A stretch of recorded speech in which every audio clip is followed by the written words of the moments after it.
far we have done 6 chapters in your grammar, and this is the last chapter for your half yearlies, and after this our course for half yearly would conclude. Okay, we have already covered literature. Now our grammar portion will also be covered, and after that we will start the syllabus for annuals. Okay, and meanwhile I will take your test also, online test, and after that you will head to your half yearly exams. Okay, so in today's video we are going to discuss verbs. Okay, very general topic. This topic you must have studied in your previous grades as well. Okay, so what are verbs? Okay, what are verbs? Verbs are the action words. Okay, the words which denotes some action. Okay, what are verbs? Verbs are the words which denotes some action. The words which denotes what? Which denotes what? Which denotes any action. Okay, when an action is being performed, there the word that denotes this action is known as verbs. For example, Sita likes to play. Here, play is the verb. Okay. Ram is playing. What is the verb? Playing. Sham is singing. So, what is the verb? The action is shown by which word? Singing. Okay. The action of singing is shown here. So, singing is the verb. Like this we have the verbs, and in your chapter we will see various kinds of verbs, the models, auxiliaries, all that I will cover in my video, and then we will move to subject verb agreement. What? Subject. Okay, subject plus verb, and this verb plus sign is agreement. Subject and verb agreement. Okay, what do you understand by agreement? What is agreement? Okay, we will do this in meanwhile. Okay, but before that we will discuss kinds of verbs and other things. Subject verb agreement I will continue in my video, and I hope that you will watch the video till last so that you understand all of this very clearly. So without much ado, let's start our chapter verbs. Kinds of verbs. Okay, there are several kinds of verbs like auxiliaries, models, all of that. But before that, we will see some basic forms of verbs. Okay, what are the basic forms of basic kinds of verbs? So firstly, we have the transitive. Okay, the transitive. The marker is not working. Okay, firstly we have the transitive verb. Okay, what is transitive verb? The verb which requires, okay, the verb that requires an object. Okay, you are all aware of the subject and object. Subject, someone who is doing the action. Object, the one receiving the action. Okay, or the object can be seen as the instrument in the sentence. See the example. Rahul is playing. Rahul is playing cricket. Okay, so Rahul is our subject. Rahul is the subject. He is performing the action. Verb, playing, subject, verb. What is the basic form of a sentence? Subject plus verb, subject plus verb plus object. So what is the object in our sentence? Cricket. Okay, cricket is the object. Rahul is playing cricket. Rahul is playing cricket. Okay, so cricket is the object. Okay, now coming to the intransitive verb. Okay, firstly we had the transitive verb where the verb requires the object. Okay, Rahul is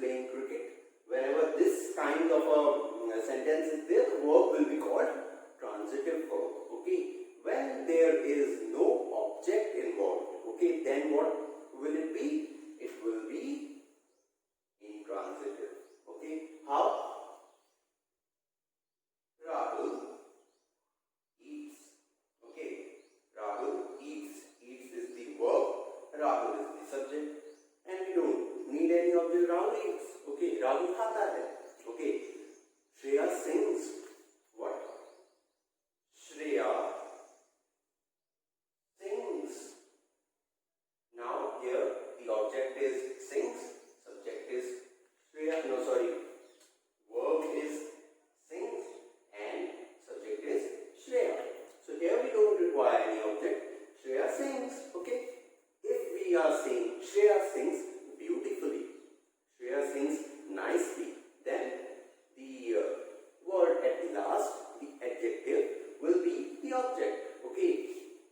So here it is clear that what are transitive and intransitive verbs, where there is no object required. Where there is object required, then it is transitive verb. It is in transition. Okay, it is needing an object to complete the sentence. But here we don't need any object. Rahul eats. Shreya sings. Aman goes. What? Aman goes. Okay, Aman goes. Praveen came. Okay, Praveen came. Praveen came. Okay, so here the verb is came, subject is Praveen. We don't have any object and we don't require. Praveen came. Aman went. Aman laughs. Okay, so here our verb is there, subject is there, and we don't need any object. Then it is intransitive verb. And transitive when we have an object. So I think it is clear now that what are transitive and intransitive verbs. Now we will move ahead to modals and auxiliaries. Before that, one more thing is there about object and about objects, that these are direct and indirect both. Okay, so we will see that what is direct form of object and indirect, not form, indirect use of object. Okay, so let's see what are the direct and indirect ways of the object. Okay. Okay, before starting the direct and indirect object, I forgot to mention one more kind of verb is there, that is complement. Okay, what? Complement. And how it is used? It is used to add a word or phrase at the last of the sentence, and it, what compliments means? To praise someone, to add something. Okay, compliment is adding the feeling or the activity that what the verb is doing. Okay, he is looking very tired. Here looking is the verb, he is the subject, and tired is the complement. He is looking very tired. So adjectives maybe can be used in the form of a complement at the end of a sentence. These are called complementary verbs. Okay. Now coming to the direct and indirect verbs. Firstly, we have the direct. See, I have told you object. At last it comes, and see here a sentence is there. Archit gave her a letter. Okay. Archit gave her a letter. So Archit is the subject, gave is the verb, letter is the object. But here we have two subjects in the sentence. Archit is the subject 1, her is the subject 2. Okay, both of them are there. So object here is both direct and indirect. Okay, how? Letter is the direct object for the subject 1 who is performing the action, who is doing the action. Archit is doing the action. So letter is the direct object for Archit. Whereas letter is indirect object for her. Okay, the pronoun her. Indirect object for her. Direct for Archit, indirect for her. Object is the same letter, but it is used in two ways, directly and indirectly. Directly for Archit, who is performing the action, and her, who is receiving the action. Okay, so it is clear. Take a look to the other example. Sanjay asked Ranjana a question. Okay, so here we have two subjects, two persons, Sanjay and Ranjana, and question is the object. Okay, so Sanjay asked a question. So question is the direct object for Sanjay. And to whom he asked the question? Who was asked the question? Ranjana. So for Ranjana the question is indirect object. Okay, for Ranjana question is the indirect object. It is very easy to understand. I hope you have understood this much. Now we will see very important things of verb, very important part of verb, that is modals and auxiliaries. Okay, we will see what are modals, auxiliaries. Okay, then we will move to the climax, to the main part of our movie. Okay, the subject verb agreement. This is a very important thing, and it will be very handy for you in the senior grades as well. So please watch it very carefully and read from the book very carefully. Okay, the subject verb agreement. But before that, we have modals and auxiliaries. Auxiliaries and modals. Okay, so we have the main verbs in our sentences like playing, singing, eating, laughing, dancing, etc. But we also have the auxiliaries. Okay, and what are auxiliaries? Okay, you must have seen the words like be, do, have, all of these. So these are also verbs, and these are particular kinds of verbs. These are not main verbs, but these are auxiliaries. Okay, these are also verbs, but they are not main verbs. And modals, what are modals? Modals are also known as auxiliaries only, and how they are used, you must have seen the words like, you use the words like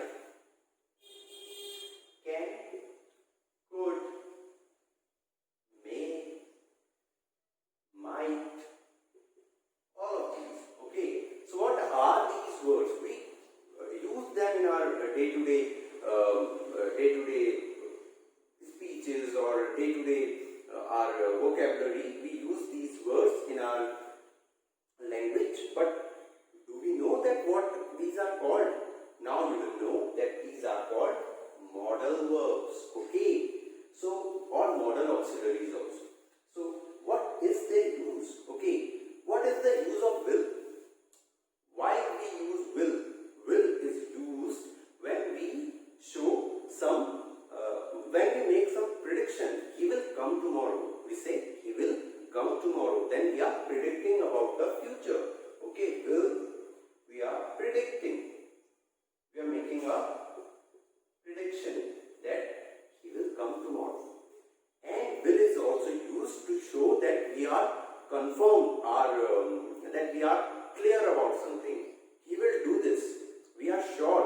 We show our solidarity that we are sure that he will do it. He will eat it. Okay, we are sure. We are not saying that if or but. We are saying that he will do it. Okay. Whereas can is used for showing capability. He can do it. Okay. When we are showing the capability, he can lift the box. He can eat those bananas.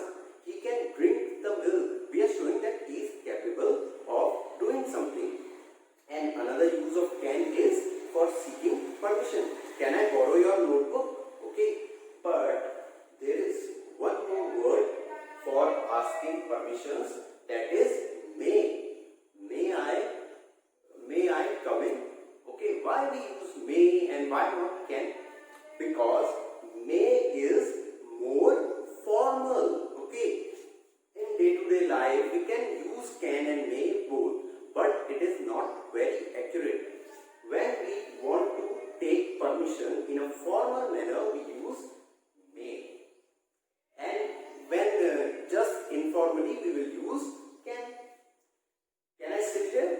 Okay, this is very informal. We are saying to a friend.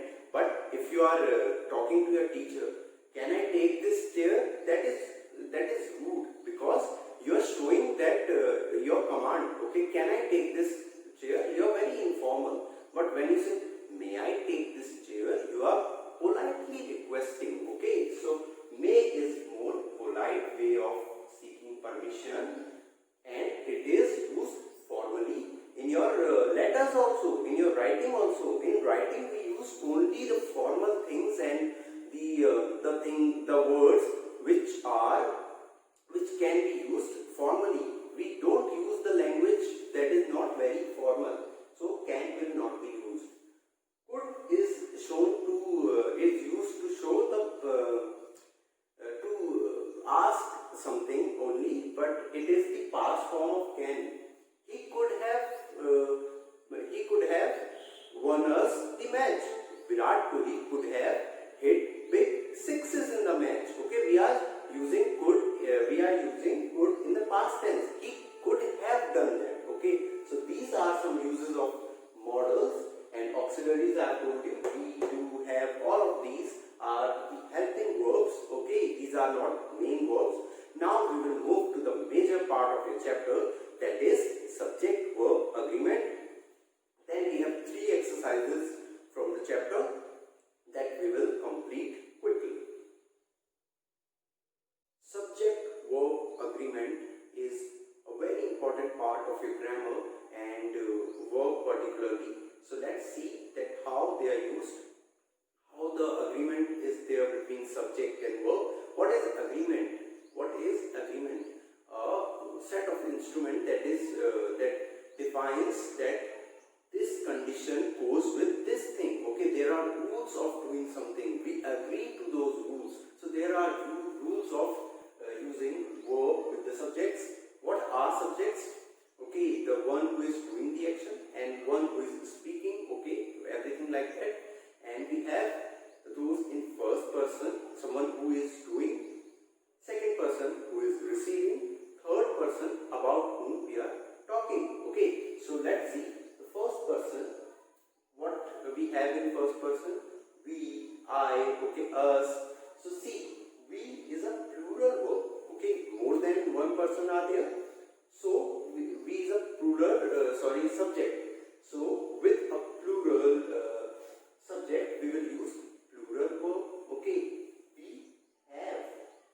Okay, have is the plural verb, has is the singular verb. See, I is the plural, is the singular subject. So we will use I am, we are. Okay, I am, we are. But there is an exception. What? When we are using I in the simple present tense. Okay, when we are, simple present tense, when the tense of the sentence is in present form and it is a simple present tense. So what we use? We use plural verb. Okay, have. We use have, not plural verb. We use have. See, I have a lot of books. Okay, so this is an exception. You can read more from your book. Second person. Okay, what are second person? You, they, them. Okay, so with you we use plural verb. Okay, you have. You has is not never there. You are. Okay, so this is the use of second person. This is the agreement between second person and the verb. Now the third person.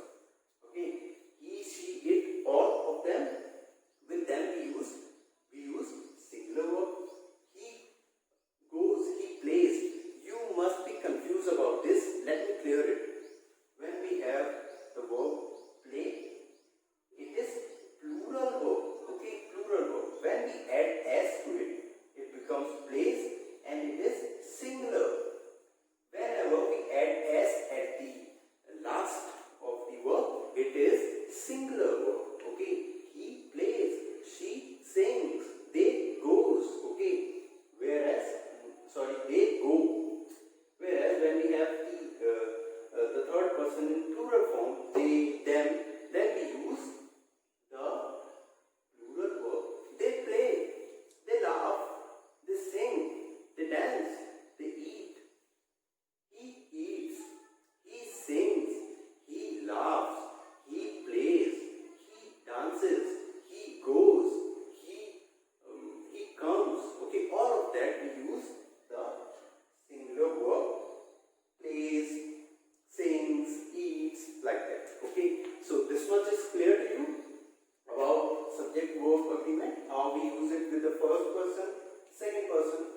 person. Now we have some more rules that we will see, and then we will move to the exercises. Exercises. Now we will do the exercises, and here we have a few exercises. I am having your book. Okay. Exercise A we have, in which we have to fill in the blanks with is or are. See, the first line of your paragraph, the rose dashed a beautiful flower. Okay, rose is a singular subject, so what we will use is. The rose is a beautiful flower. There dash so many flowers which dash are beautiful. So there are so many flowers. Okay, first blank was is, second are. Rose is a beautiful flower. There are so many flowers which are so beautiful, which are also beautiful, but the rose is. Okay, but the rose is definitely the most beautiful one. Okay, so I have filled the 4 blanks for you. You can do the rest on your own. The rose is a beautiful flower. There are so many flowers which are also beautiful, but the rose is definitely the most beautiful. Where is the exercise? Now moving to the exercise B. Okay. Here we have to fill in the blanks with correct words given in the box. Okay. We have 4 words in the box and we have to put the right one. First one, the boys like cricket. The boys like cricket, but they don't like hockey. Okay, the boys like cricket, but they don't like hockey. Second one, what dash you mean? What do you mean? Okay, the boys like cricket, but they don't like hockey. What do you mean? Third, when dash he go to school every day? When does, okay, when does he go to school every day? These are very easy words. They are being taught to you from very junior grades, so you shouldn't have any difficulty. So first, second and third I have done for you from exercise B. First one is don't, second is do, third is does. Now moving to the last exercise, exercise C. Complete the sentences with correct forms of have or has or had. 3 are there, you have to put N. The children dashed fun in the picnic yesterday. When we are talking about past, we use had. Okay, exercise D. Exercise D I am doing now. First, sorry, exercise C. D is not there. What happened to me? First one we will use had because it is in the past, and for past we use had with N, singular or plural. The children had fun in the picnic yesterday. I dashed to finish my work before I go to play. I dashed. Okay. So we have mentioned, I have mentioned in the first person in subject verb agreement that with I, when it is in present form, we use singular. Okay. So I have, not has. We use the singular form. I have mentioned it in the video. Third, dash you ever seen a bacterian camel? Here, you. Okay. We are talking to the second person, so we will use have. Have you seen? Okay. So first 3 again I have solved for you. First one is the children had fun in the picnic yesterday. Second, I have to finish my work before I go to play. Third, have you ever seen a bacterian camel? So I have done the exercises A, B and C for you. Okay. And here our chapter also concludes. Some more rules of subject verb agreement are there. I will tell you 2. Other you can read from your book. Okay. So first rule, if subject starts with there, okay, the subject starts with there, the verb must agree with the real subject it follows. Example, there is a blind man. Okay. So we are using is. Okay, is the verb. Okay, there is, we are not saying there are a blind man. Okay, here the real subject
the subject will be in plural, we will use were. Each boy and each girl was invited. Okay, so it is clear, 2 rules. Now you can read the rest of the rules on your own from the book. We also have 2 more things in your verb, that is regular verb and irregular verb. These you have to read from your book on your own, regular verbs and irregular verbs. What are regular verbs? When we add t or ed in the end, okay, ask, okay, like that, ask. And what can else be used? You can write me in WhatsApp. Okay, these are regular verbs. When we don't use ed or d at the end, these are irregular verbs. How? Awake, awoken. Okay, when we are adding en or anything like that in place of d or ed, these are called irregular verbs. This is very easy topic.